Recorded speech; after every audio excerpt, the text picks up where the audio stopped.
Can you believe just a couple more weeks until the end of 2021?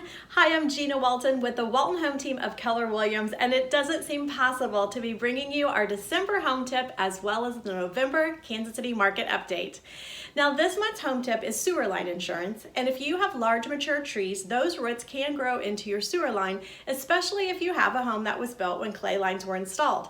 Most water companies do have an add-on for sewer line insurance, and it's less than $100 a year typically, which will cover repairs that can be in the thousands. If you have any additional questions on that, feel free to reach out. We're happy to provide some information. Now onward into our Kansas City market update.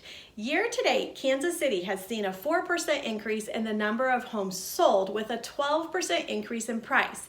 Yes, those historic interest rates have definitely kept our market moving swiftly this year.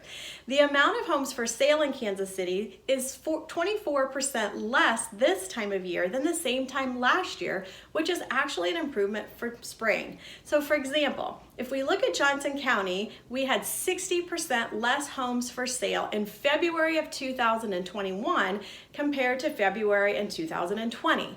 And for November, we saw that percent decrease to 32% compared to the previous year. Now, how does all this impact your value or your consideration for buying, selling, or investing in real estate? Let's schedule a time to call or talk and talk about how these specifics impact you in reaching your home goal. In the meantime, cheers to the holidays ahead and welcoming in 2022.